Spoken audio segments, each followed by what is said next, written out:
double finale d'Abu Dhabi le week-end dernier marquait la conclusion de l'Asian Le Mans Series 2023-2024 et revêtait une double importance. Outre les titres LMP2 pour CrowdStrike Racing via PR et GT pour Pure Racing, ces deux sacs ont offert les deux dernières invitations pour les 24 heures du Mans 2024. Avec un scénario plutôt particulier, APR et Pure Racing ayant déjà sécurisé par ailleurs leur présence dans la Sarthe en juin prochain. Outre un rapide retour sur les courses d'Abu Dhabi, Endurance Info revient dans ce nouveau numéro de Track Limit sur les implications de ces deux dernières invitations qui viennent compléter les 9 autres déjà attribuées pour la liste des engagés du double tour d'horloge sartois 2024. Laurent Thibault, on est réunis une nouvelle fois tous les trois pour ce nouveau numéro de Track Limit. Bonjour messieurs, aujourd'hui on va parler dans la foulée de la finale de l'Asian Le Mans Series je pense quelque chose qui va grandement intéresser nos auditeurs et les lecteurs d'Endurance Info, c'est évidemment la liste des engagés pour les prochaines 24 heures du Mans. Puisque la finale de l'Asian Le Mans Series a donné deux nouvelles invitations et qu'on connaît désormais toutes les équipes qui seront présentes via les invitations aux 24 heures du Mans. Laurent Thibault, on a quand même eu une petite, pas dire surprise, mais je pense que peu de gens attendaient les équipes qui ont gagné, puisque ces deux équipes gagnent en fait une nouvelle invitation, puisqu'elles étaient déjà pourvues d'une invitation, on va le rappeler, pour que Algarve Pro Racing via le titre LMS en 2023, et Pure Racing, qui avait gagné la Bronze Cup en GT World Challenge en 2023. Donc ça fait deux invitations. Qu'est-ce qu'on peut retirer déjà rapidement de la saison asiane ? Il y a une déception, je pense, claire, vous allez en parler, pour 99 Racing, qui avait fait un début de saison quasi parfait, et qui, là, sur la finale d'Abu Dhabi, a craqué. Est-ce qu'on peut appeler ça comme ça, Laurent ou Thibault ? Je ne sais pas qui veut commencer. Ouais, salut à vous. Ça a craqué, ouais, ça a déjà craqué avec le remplacement de Nikita Mazepin. Bon, après, remplacer Nikita Mazepin par j'allais dire Louis Delétraz, mais c'était plutôt la combinaison de casque de Louis Delétraz, et plutôt avec Philippe Albuquerque. Bon, là-dessus, ça change pas grand-chose. Il y a encore eu deux pôles pour Ahmad Al-Arti, qui fait 4 sur 4 à Abu Dhabi, parce qu'il avait fait les deux pôles déjà l'année passée. Par contre, ça c'est forcément plus compliqué, où ça s'est un peu emmêlé les pinceaux en course 1 avec un contact et une pénalité pour la course 2. Et finalement, il y avait un boulevard ouvert à 99 Racing et ils sont passés à côté. On va rappeler, Laurent, rapidement, l'incident, c'était sous voiture de sécurité. Après une première neutralisation, Ahmad Al-Arti est allé au contact avec Alex Malikin, donc la Porsche Pure Racing, justement, en plus, qui, je pense qu'à ce Il menait le moment-là, championnat GT. voilà, qui menait le championnat GT. Et je pense qu'à ce moment-là, chez Pure Racing, on a dû avoir une bonne montée de stress. Et donc l'incident était sous voiture de sécurité. Et du coup, l'Oreca 99 a pris un stop and go à observer pour la seconde course, ce qui a totalement ruiné les espoirs de titre pour Ah, cette voiture. il y a eu quelqu'un qui a freiné devant, la Porsche a freiné pour éviter, et Ahmad Al-Arti qui était derrière, qui était peut-être trop près ou qui était peut-être un poil distrait alors qu'on était, ouais, comme tu l'as dit, sous régime enfin, de neutralisation. Forcément, bah, a bien harponné la Porsche, parce que la Porsche est restée tankée sur la piste, et c'est le cas aussi de la voiture de 99 Racing. Donc c'est sûr que je pense que samedi soir, c'était pas vraiment le scénario espéré, aussi bien du côté de Pure Racing que du côté de 99 Racing. Ils ont dû changer de châssis, si je ne me trompe pas, 99 Racing, avant la course. Et en plus, on a appris, après l'arrivée de la course de dimanche, que la voiture avait connu des soucis de boîte de vitesse. Bon, donc le tableau était Ouais, vraiment noir pour le trio Albuquerque, Delétraz et et, et, Ahmad Al-Arti. et juste, Pierre, on peut rappeler aussi que derrière Pure Racing, hein, c'est l'entité Herbert Oui. Motorsport des deux frères Ronauer. Et derrière 99 Racing, c'est quand même l'équipe TFO Sport qui était présente aussi en LMP2 et en GT sur l'Asian Le Mans Series. Oui, après, Justement, salut à tous. Je me salut à permets tous. d'intervenir. Ce qui est entre guillemets, pour l'anecdote, on a quand même un accident qui mettait les deux favoris pour le titre hors course, et il y en a un qui a réussi à redresser la barre et l'autre non. Donc voilà, en l'occurrence, Pure Racing qui a quand même réussi à s'en sortir. Et voilà, bravo à eux. En revanche, comme tu le disais, Pierre, bah, c'est pas pour faciliter la tâche au comité de sélection des 24 heures du Mans, parce que là, on a que des équipes, on a deux équipes qui avaient déjà des entrées. On va y revenir exactement, puisque donc 99 Racing, on le rappelle, qui avait gagné à Sepang, qui avait gagné la première course de Sepang, pardon, fait deuxième sur la deuxième course, gagné à Dubaï, donc arrivé avec une avance confortable hein, sur les suivants en LMP2. Bah, il marque au final que 2 points sur le dernier week-end, puisqu'il marque les points de la pole, mais zéro pointé. Et du coup, bah, c'est la régularité qui paye, puisque CrowdStrike Racing by APR, donc on va parler d'Algarve, puisque c'est quand même l'équipe qui exploite clairement la voiture. Mais donc Algarve, bah, ils ont marqué des points à chaque course, et 2 victoires, une à Sepang en deuxième course et une sur la course de samedi à Abu Dhabi. Mais au final, ça fait une saison quasi parfaite pour le trio Colin Brown, George Kurtz et Malte Jacobsen, qui a été une nouvelle fois très bon dans la Oreca numéro 4.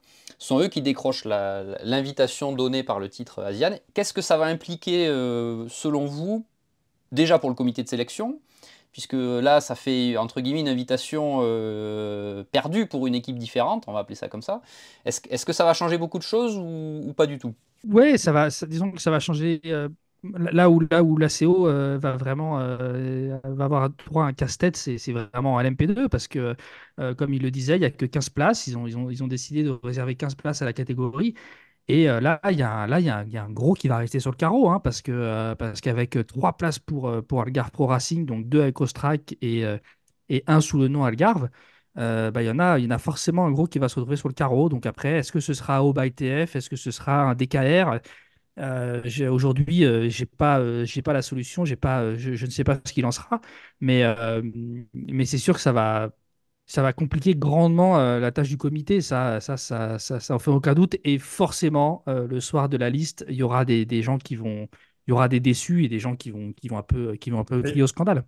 Et par contre, ce qu'on peut peut-être dire, c'est que l'équipe Algarve Pro Racing est, je pense, la seule équipe qui aura plusieurs voitures en LMP2 aux 24 heures du Mans, parce que je pense que les autres équipes, ce sera des équipes à une seule voiture.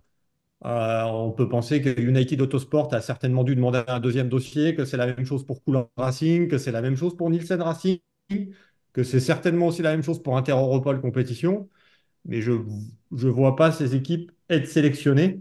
Je pense qu'on va préférer, on va préférer à donner une chance à une équipe avec une voiture supplémentaire, peut-être plutôt que de mettre une deuxième United, par exemple. Je vois mal le comité de sélection laisser sur le côté Proton Racing, IDEC Sport, DKR, Duquesne, TDS, les équipes qui font l'European Le Mans Series. Après, il y a une autre solution, encore une fois, hein. Est-ce que Algarve Pro Racing va vraiment mettre 3 voitures? Est-ce qu'ils vont pas. Est-ce qu'il n'y a pas, Alors, par exemple, je pense, un Haro, hein, derrière lequel se cache PJ Hayet. Moi, je vois bien un PJ Hayet, si la demande de dossier le dossier de AOBA ITF n'est pas retenu, je vois bien un PJ Hayet faire le manche chez Cross-Strike Racing by alors, APR, hein. ça c'est tout à fait possible. En plus, je pense, Thibaut, tu es bien placé pour le savoir parce que tu étais avec moi, parce qu'à Daytona, on a quand même vu pas mal discuter Algarve et justement à Racing. Alors peut-être que c'était pour ça. Et pour avoir discuté assez longuement avec Stuart Cox également à Daytona, en lui posant la question, en lui disant, ouais, enfin, tu peux être l'équipe qui peut avoir 3 invitations aux 24 heures du Mans, ce qui est quand même pas rien.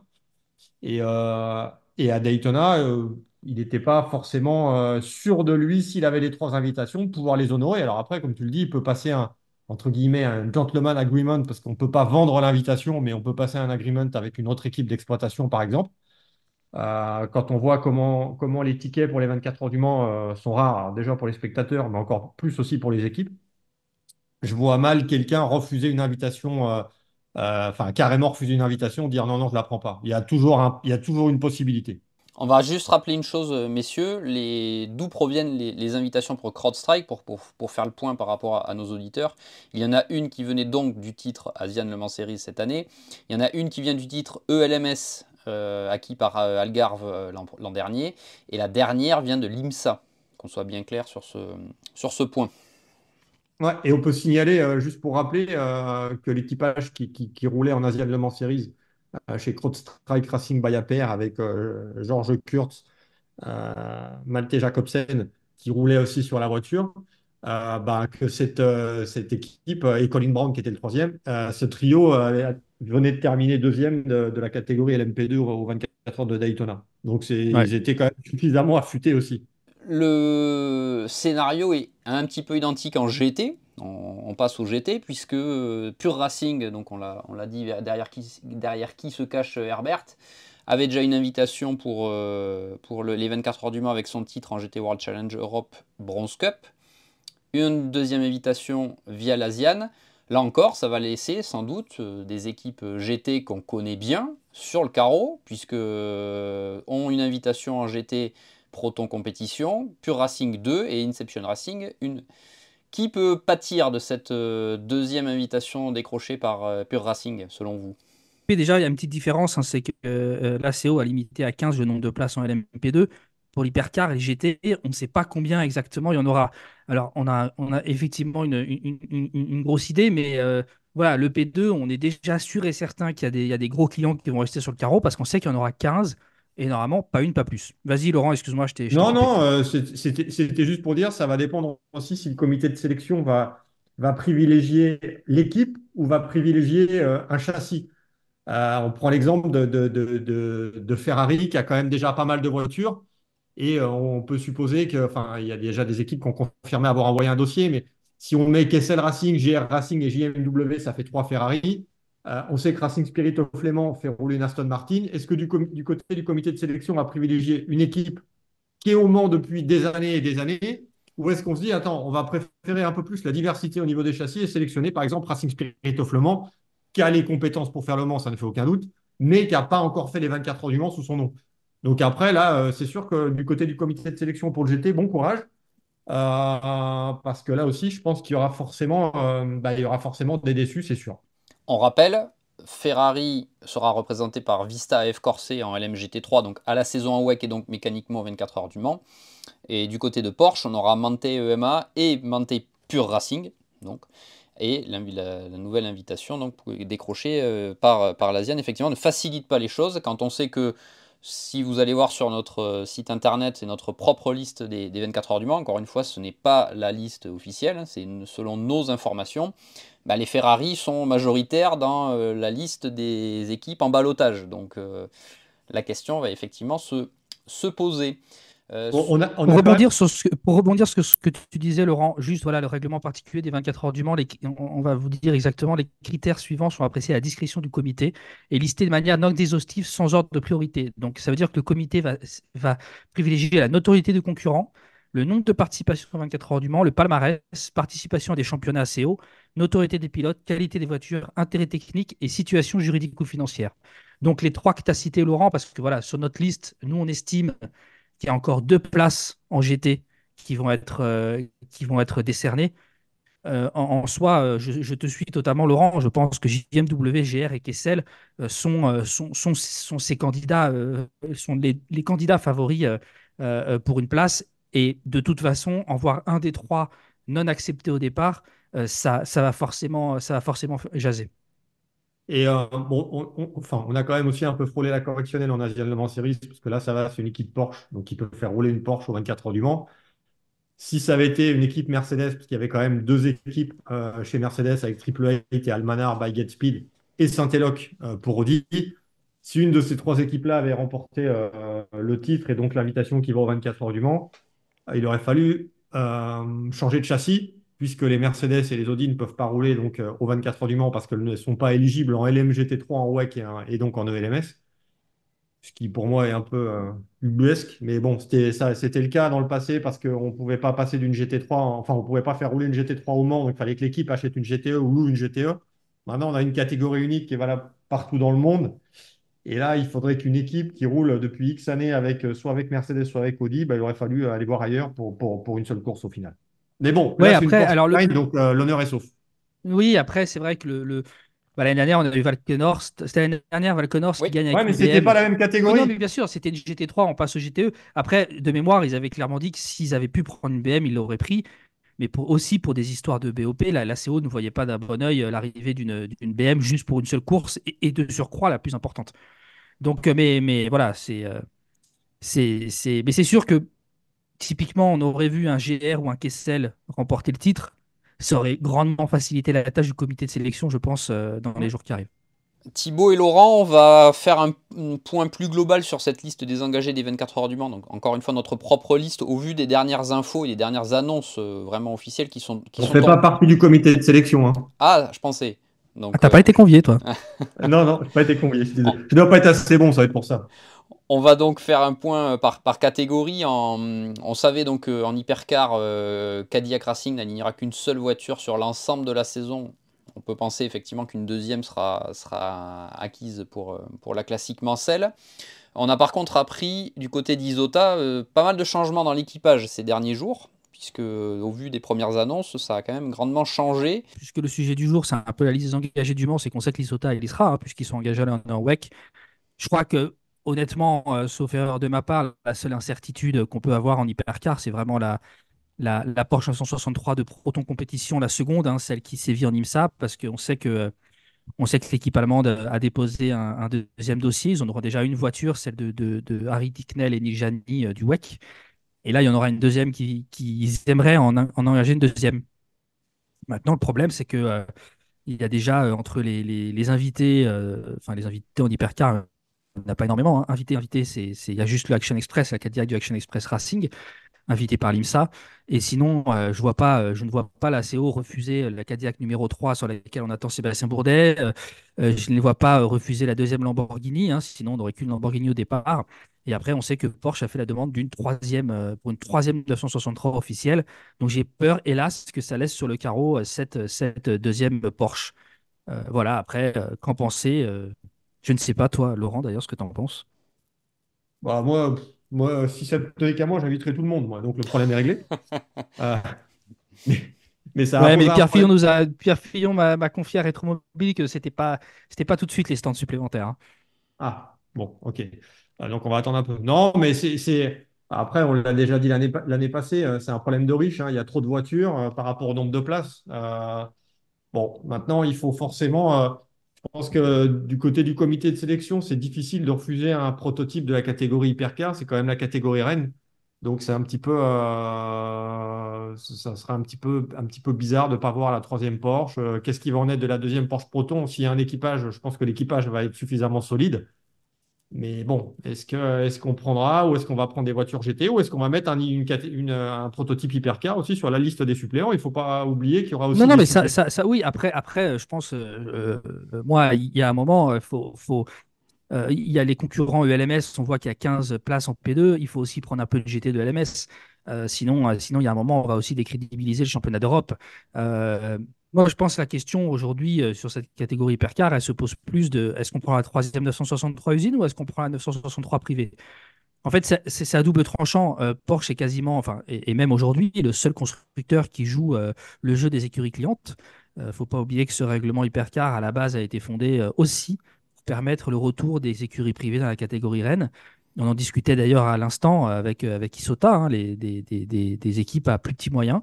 Et là, en fait, j'ai l'impression qu'il y a la troisième Porsche officielle qui chasse la Porsche de Proton, mais c'est pas Porsche aussi ne doit pas être pénalisé parce que c'est les seuls à jouer le jeu des clients, des écuries clientes. Donc c'est sûr que là, c'est un peu compliqué. Et en parlant d'équipage, effectivement, j'ai peur que ça laisse un Gian-Maria Bruni et un Romain Dumas sur le carreau cette année.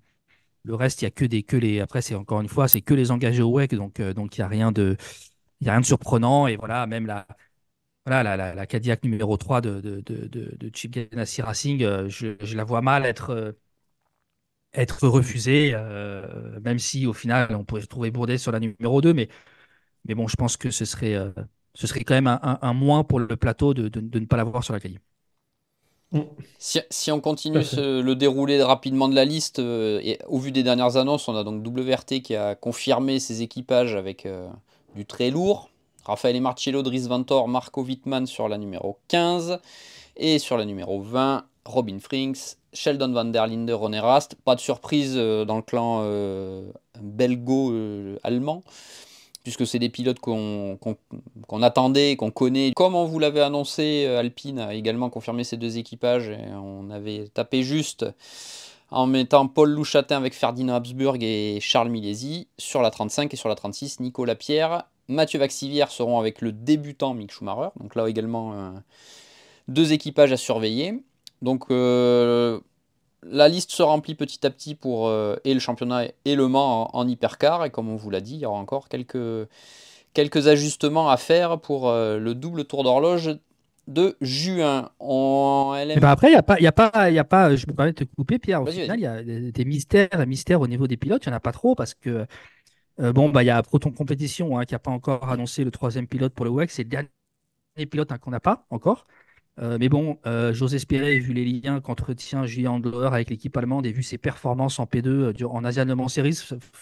D'ailleurs, je tiens à les saluer parce que il a été bluffant, hein. C'était son premier championnat en proto. Là, je vois encore à Abu Dhabi, c'est lui qui a la meilleure moyenne sur les 2 courses et il a été bluffant. Et quand on voit ce qu'il a fait à Bahreïn, je serais étonné quand même que Proton Compétition ne lui fasse pas confiance à l'année en WEC avec la Porsche 963. Et sinon, après, au niveau des pilotes, voilà, hein, je pense que sur la troisième Porsche usine, si elle est retenue, sans vouloir faire offense à Dan Cameron, je pense que Philippe Nasser, Mathieu Jaminet, Nick Tandy sont très bien placés. Si la Cadillac numéro 3 est retenue, ce sera comme l'an passé, Bourdais Dixon Van der Zandt sur la voiture. Et on peut imaginer un pilote déjà vu sur une Cadillac sur un numéro 2 et pourquoi pas un Alex Palou qui a été étincelant aux 24 heures d'Daytona. Donc en fait, en hypercar, côté pilote, hormis la petite incertitude sur la Porsche 963 de proto compétition, globalement, on est bon, hein, on a tout, hein. Exact, on est au complet. Ce qui n'est absolument pas le cas du LMP2, puisqu'on a eu très peu de confirmations ces derniers jours. Faut noter le retour de Stéphane Ricalmi à l'année avec Vector Sport en ELMS, et donc potentiellement aux 24 heures du Mans. Là, reste encore à savoir si Vector Sport le dossier sera retenu. Mais après, c'est sûr que dans cette catégorie, il y a encore beaucoup d'incertitudes.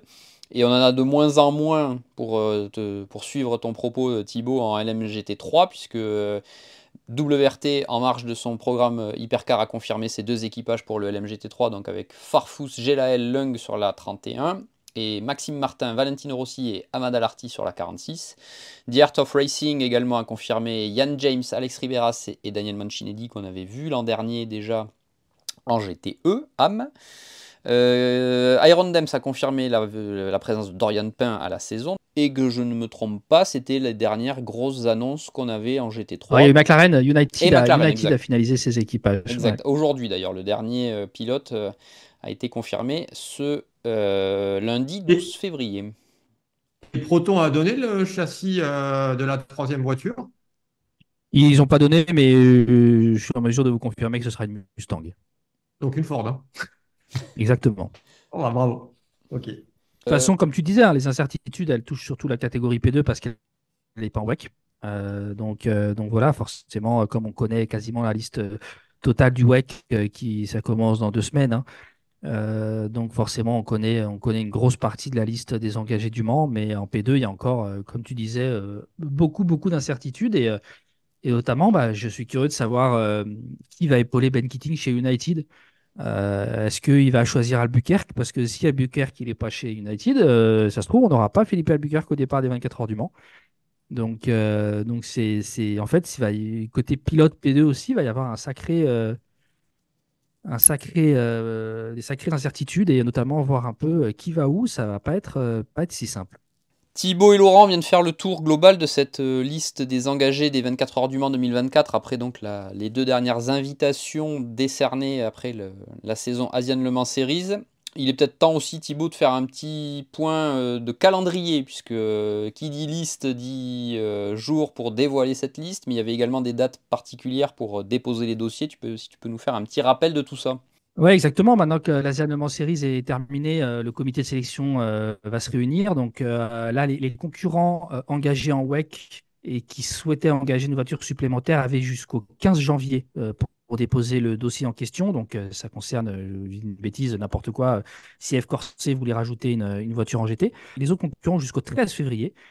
Le comité se réunira au plus tard le 15 février. Et donc la liste, on devrait l'avoir normalement le 19. D'ici là, bah, je pense que tout le monde va bien stresser. Et c'est chaud, hein, pour les équipes, enfin ça c'est le cas chaque année, hein, les équipes qui étaient en ASIAN, puisqu'on attendait le résultat de l'ASIAN pour clôturer un petit peu le tout là, mais ça fait peu de temps pour prendre la décision, hein. Alors là, il n'y avait pas aussi, on l'a pas signalé, mais pour la première année, il n'y a pas d'invitation donc aux champions LMP3 aux 24 heures du Mans en LMP2, hein, ce qui était le cas dans le Dommage passé, pour mais là Cool c'est plus le Racing. cas cette année. Mais il n'y a pas d'invitation, on gagne juste à aller disputer le Road to Le Mans. Voilà, quoi qu'il arrive, comme tous les ans, il y aura des déçus, mais en tous les cas, niveau spectacle, quoi qu'il arrive, ce sera extraordinaire. Messieurs, merci pour ce tour d'horizon global de cette liste. On reviendra évidemment sur cette liste très attendue lors de son officialisation, que ce soit sur le site internet ou éventuellement dans un prochain numéro de Track Limit, on verra tout ça. D'ici là, abonnez-vous à ce podcast Track Limit. Vous êtes de plus en plus nombreux, on le voit, à nous écouter et on vous en remercie. Ça nous fait plaisir et ça nous soutient, donc abonnez-vous. N'hésitez pas également à vous abonner aussi, puisque dans les prochains jours vous aurez de plus en plus d'infos, mais qui seront en abonnés, réservés à nos abonnés. Thibaut et Laurent, merci, on se donne rendez-vous dans un prochain numéro de Track Limit, et d'ici là, bonne soirée à tous. Bonne soirée.